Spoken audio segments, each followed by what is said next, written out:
কলিজারা, তোমরা সবাই কেমন আছো? আশা করি অনেক ভালো আছো। তো চলো বেশি বকবক না করে আগে তাদের পরিচয় পর্বটা শেষ করে গল্প শুরু করব। এটা আমাদের গল্পের নায়ক জিওন জাংকুক। তার বাবা আরএম, মা জিন। তারা অনেক বড়লোক, তাদের নিজস্ব বিজনেস আছে। আরএম তাদের বিজনেস দেখাশোনা করে। অন্যদিকে আমাদের গল্পের নায়িকা কিম তাইয়ক। তার বাবা জেহোপ, তার মা খুব ছোটবেলায় মারা গেছেন। জেহোপ ছোটখাটো একটা সরকারি চাকরি করে। তো চলো এখন গল্পে ফেরা যাক। সকালে নরম রোদে ধীরে ধীরে ছড়িয়ে পড়েছে বিশ্ববিদ্যালয়ের বিশাল ক্যাম্পাসে। গেটের সামনে নতুন শিক্ষার্থীদের ভিড়, কারো হাতে ভর্তি ফাইল, কারো হাতে নতুন বই, কারো চোখে উত্তেজনা, কারো চোখ বাজানো ভয়। এই বিশ্ববিদ্যালয়ের একটা আলাদা পরিচয় ছিল। এখানে শুধু পড়াশোনা নয়, ক্ষমতা, সম্মান, বন্ধুত্ব, ভালোবাসা আর বিশ্বাসঘাতকতারও গল্প তৈরি হয়।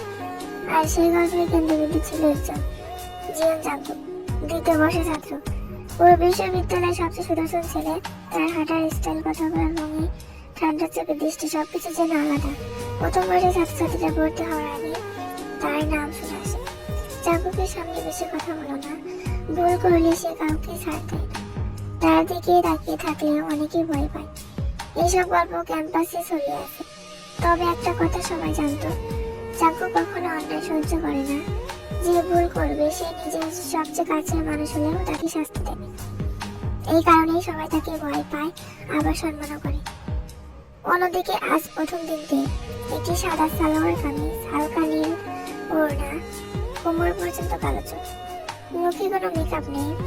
তবুও তাকে দেখে মনে হচ্ছিল যেন সকালে শিশির ভেজা শিউলি ফুল। অনেক ছেলে তার দিকে তাকিয়ে আছে, কিন্তু সেদিকে কোনো খেয়াল করলো না। তার চোখে শুধু স্বপ্ন, এই বিশ্ববিদ্যালয় থেকে আমি আমার নতুন জীবন শুরু করব। মায়ের ছবি মনে পড়তেই সে আস্তে করে ফিসফিস করে বলল, আমার জন্য দোয়া করো। গভীর শ্বাস নিয়ে সে ভেতরে ঢুকে গেল। ঠিক তখনই ক্যাম্পাসের পরিবেশ হঠাৎ বদলে গেল। চারদিকে ফিসফাস, জাংকুক ভাই আসছে, রাস্তা ছাড়ো, তাড়াতাড়ি। এক মুহূর্তের মধ্যে করিডোর ফাঁকা হয়ে গেল। দূরে দেখা গেল তিনজন ছেলে পাশাপাশি হাসছে। সামনে জাংকুক, তার পাশে সোগা, বাম পাশে ইয়োনো। তাদের দেখে মনে হচ্ছিল পুরো ক্যাম্পাসটা যেন থেমে গেছে। অনেকের মেয়ে মোবাইল বের করে তাদের ছবি তুলতে লাগলো, কিন্তু জাংকুক একবারও কারোর দিকে তাকালো না। তার চোখে কোনো অনুভূতি নেই, শুধু ঠান্ডা দৃষ্টি। ঠিক সেই সময়তে হাত থেকে ভর্তি ফাইল পড়ে গেল। সব কাগজ বাতাসে উড়িয়ে ছড়িয়ে পড়ল। সে তাড়াহুড়া করে কাগজ কুড়াতে লাগলো। একটা কাগজ উড়ে গিয়ে থামলো জাংকুকের জুতোর সামনে। তে দৌড়ে এগিয়ে গেল, জাংকুক থামলো। দুজনের চোখ এক মুহূর্তের জন্য মিলল। তের বুকের ভেতর কেমন যেন কেঁপে উঠল। সে কোনোদিন এত কাছ থেকে এত সুন্দর একজন মানুষকে দেখেনি। কিন্তু জাংকুকের মুখে কোনো পরিবর্তন নেই। সে নিচু হয়ে কাগজটা তুলল। 1 সেকেন্ড, 2 সেকেন্ড। তে মনে মনে ভাবলো, উনি কি আমাকে কাগজটা দেবেন? কিন্তু না, জাংকুক কাগজটা তার হাতে দিয়ে শুধু একটা কথাই বলল, পরেরবার নিজের জিনিস নিজে সামনে রাখবে। কথাটা খুব জোরে বলা হয়নি, তবুও দের মনে হলো যেন কেউ তার বুকের ভিতর ঠান্ডা একটা পাথর ছুঁড়ে মেরেছে। জাংকুক আর এক মুহূর্ত সেখানে দাঁড়ালো না। সে বন্ধুদের নিয়ে সামনে এগিয়ে গেল। পেছনে দাঁড়িয়ে তে শুধু তাকিয়ে রইল। সে নিজেও বুঝতে পারলো না কেন তার চোখে বারবার সেই ছেলেটাকেই খুঁজছে, যেখানে একজন নিজের সবটুকু দিয়ে ভালোবাসবে আর অন্যজন বারবার সেই ভালোবাসা ভেঙে দিবে। ক্যাম্পাসের করিডর তখনও সেই ঘটনার পর একটা অদ্ভুত নীরবতা। তে একা দাঁড়িয়ে আছে, হাতে কাগজগুলো গুছিয়ে নিচ্ছে, কিন্তু মনটা অস্থির। একবারও সে জাংকুকের যে পথে গেছে সেদিকে তাকিয়ে তারপর দুটো চোখ নামিয়ে নেয়। নিজেকে বলে, ও এমনই হবে, হয়তো আমি বেশি কিছু আশা করে ফেলেছি। ঠিক তখনই একটা মিষ্টি কণ্ঠ শোনা গেল, তুমি নতুন তাই না? তে ঘুরে তাকালো। একটা মেয়ে দাঁড়িয়ে আছে, হালকা হাসি, চোখে উজ্জ্বলতা, হাতে বই। আমি জিমিন, এই ইউনিভার্সিটির 3rd ইয়ার। তে একটু হাসলো। আমি তে, 1st ইয়ার। জিমিন এসে উঠে বলল, নামটা সুন্দর তোমার মতন। তে লজ্জা পেল। জিমিন এগিয়ে এসে তার হাত থেকে কিছু কাগজ নিল। চলো আমি তোমাকে অ্যাডমিন অফিস দেখিয়ে দিই। তুমি একা নতুন জায়গায় ঘুরে বেড়ালে হারিয়ে যাবে। তে প্রথমে একটু ইতস্তত বোধ করলে তারপর মাথা নেড়ে রাজি হলো। সেই মুহূর্তে জিমিনের সঙ্গে হাঁটতে হাঁটতে তের মনে হলো এই বিশ্ববিদ্যালয়ে অন্তত একজন ভালো মানুষ পেলাম। অন্যদিকে ক্যাম্পাসের এক কোণে বসে আছে জাঙ্কুক আর তার বন্ধুরা। সোগা চুপচাপ, ইওনো কিছুটা বিরক্ত। সোগা হেসে বলল, ভাই নতুন মেয়েটাকে দেখলি? ইওনো বলল, কোনটা? সোগা বলল, যে জাঙ্কুক ভাইয়ের সামনে পড়েছিল। জাঙ্কুক কোনো প্রতিক্রিয়া দিল না, সে শুধু ফোনে কিছু একটা দেখছিল। সোগা হেসে বলল, অনেক সুন্দর ছিল না? জাঙ্কুক ঠান্ডা গলায় বলল, আমার এসব নিয়ে আগ্রহ নেই। কথাটা শেষ করেই সে উঠে দাঁড়ালো। সোগা শুধু তাকিয়ে রইল, কারণ সে জানে জাঙ্কুক যখন বলে আগ্রহ নেই তার মানে আসলে কিছুই বোঝা যায় না। ক্যাম্পাসের আরেক পাশে একদল মেয়ে দাঁড়িয়ে আছে, তাদের চোখে স্পষ্ট রাগ। কে ওই নতুন মেয়ে, আজ এসেছে আর জীবন আপুর সঙ্গে হাঁটছে, খুব বেশি ভাব দেখাচ্ছে না। তাদের মধ্যে একজন বলল, শোনো, জাঙ্কুক ভাইয়ের আশেপাশে নতুন কেউ আসতে পারবে না। সবাই মাথা নেড়ে সম্মতি দিল। সেই মুহূর্তে শুরু হলো একটা অদৃশ্য যুদ্ধ। সন্ধ্যার দিকে তে লাইব্রেরিতে বসে আছে জিমিনের সঙ্গে।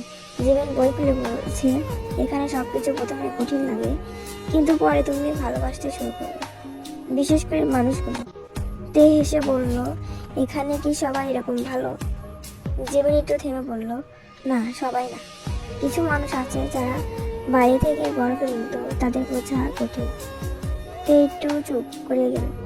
তার মনে হঠাৎ সেই ছেলেটার মুখ ভেসে উঠল, জাঙ্কুক। ঠিক তখনই লাইব্রেরিতে দরজা খুলে গেল। ভেতরে ঢুকলো সেই পরিচিত ছায়া, জাঙ্কুক, তার সঙ্গে সোগা। চারদিক মুহূর্তে নীরবতা। জিমিন ধীরে ফিসফিস করে বলল, ও এসেছে। তে ধীরে ঘুরে তাকালো। এই প্রথম সে দেখলো জাঙ্কুক লাইব্রেরির ভেতরে যেন আলাদা এক উপস্থিতি তৈরি করেছে। সে কারোর দিকে তাকালো না, কিন্তু এক মুহূর্তের জন্য তার চোখ থেমে গেল তের দিকে, মাত্র 1 সেকেন্ড। তারপর আবার চোখ ফিরিয়ে নিল। তে সেটা খেয়াল করলো না, কিন্তু জিমিন খেয়াল করলো। সে মনে মনে ভাবলো, এই গল্পটা সহজ হবে না। ঠিক তখনই লাইব্রেরির এক কোণ থেকে একটা ঠান্ডা হাসি শোনা গেল। মেয়ে গ্রুপের একজন ফিসফিস করে বলল, দেখো, নতুন মেয়েটা আবার ওইখানে। আরেকজন বলল, এবার দেখি কতদিন টিকে থাকে। তে কিছু শুনল না, সে শুধু বইয়ের পাতায় চোখ রাখলো। কিন্তু তার বুকের ভিতর কেমন জানি করে উঠল, কারণ সে জানে না এই বিশ্ববিদ্যালয় এখন তার জন্য শুধু পড়াশোনার জায়গা নয়, এটা হতে যাচ্ছে তার হৃদয়ে ভাঙার প্রথম মঞ্চ। লাইব্রেরির ভেতর তখন এক অদ্ভুত নীরবতা। তে আর জিমিন একসাথে বসে আছে। তে বইয়ের পাতায় উঠছিল, কিন্তু মনটা আর বই নেই, কারণ তার চোখ বারবার চলে যাচ্ছে সেই একজনের কাছে। জাঙ্কুক যেখানে বসেছে, সে খুব শান্তভাবে বই পড়ছে, যেন আশেপাশে কেউ নেই। তার উপস্থিতি যেন আলাদা একটা দুনিয়া তৈরি করে রেখেছে। হঠাৎ জিমিন নিচু গলায় বলল, ওকে বেশি দেখো না। তে চমকে উঠল, কেন? জিমিন একটু হেসে বলল, কারণ ও যাদের কাছে যায় তাদের জীবন সহজ থাকে না। তে কিছু বলল না, কিন্তু মনে মনে আবার সেই প্রশ্নটা এলো, সে কি সত্যি এতটা খারাপ? ঠিক তখনই লাইব্রেরির দরজার কাছে একটা ছোট গুঞ্জন শুরু হলো। 4 জন মেয়ে ঢুকলো। তাদের মধ্যে একজন ছিল সবার লিডার টাইপ। চোখে আত্মবিশ্বাস, মুখে হালকা হাসি, কিন্তু ভেতরে তীব্রতা। সে সরাসরি তাকালো তের দিকে, তারপর ফিনিশ করে বলল, ওটাই নতুন মেয়ে? হ্যাঁ। সে একটু হেসে বলল, চলো দেখি কতটা সাহস আছে। তে কিছুই বুঝতে পারছিল না। হঠাৎ সেই মেয়েরা এসে দাঁড়ালো টেবিলের সামনে। জিমিন উঠে দাঁড়ালো, কিছু দরকার? লিডার মেয়ে হেসে বলল, না না, দরকার কিছু না, আমরা শুধু নতুনদের সাথে পরিচিত হতে আসছি। তার চোখে সরাসরি তের দিকে। তোমার নাম কি? তে শান্তভাবে বলল, তে। মেয়ে হালকা হেসে বলল, সুন্দর। তারপর হঠাৎ করে বলল, তুমি কি জানো এই জায়গায় নতুনরা বেশি দিন টিকে থাকতে পারে না? তে একটু অবাক হলো। জিমিন বলল, এটা কেমন কথা? মেয়েরা এবার হাসি থামিয়ে দিল। জাঙ্কুক ভাইয়ের আশেপাশে ঘোরাঘুরি করলে সমস্যা হয়, এই নামটা শোনার সাথে সাথে তের বুকে কেঁপে উঠল। সে কিছু বলার আগে মেয়েটা হঠাৎ তের বইটা টেনে নিল।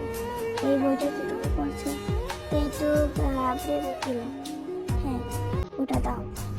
মেয়েটা বইটা উল্টে দেখলো, তারপর ইচ্ছে করে হাত থেকে ফেলে দিল। বইটা মেঝেতে পড়ে গেল। চারদিকে নীরবতা।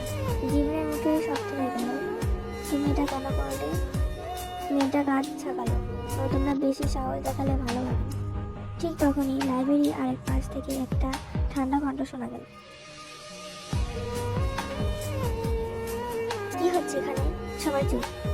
সব মাথা ঘুরে গেল সেই দিকে।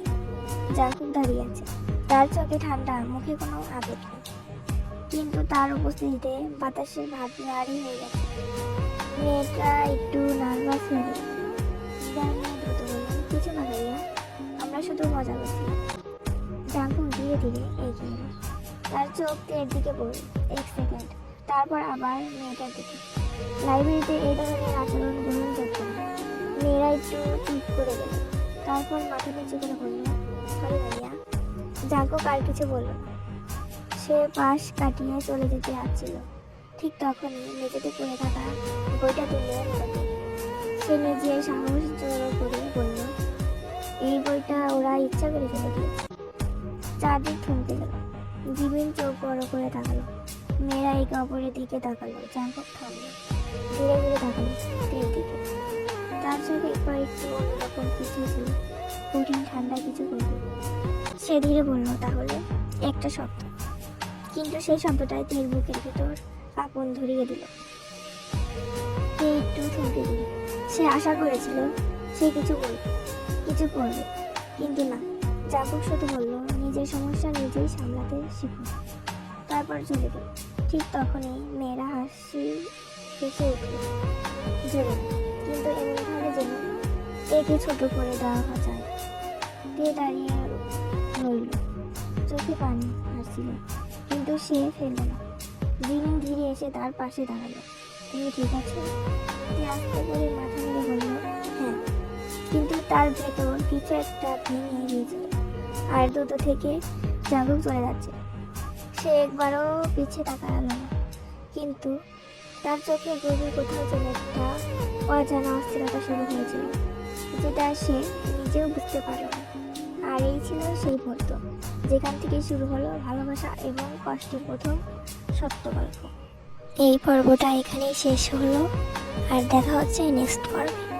এর মধ্যে তোমরা ভালো থেকে সুস্থ থেকো, আর হ্যাঁ, একটু বেশি বেশি লাইক কমেন্ট করে দিও।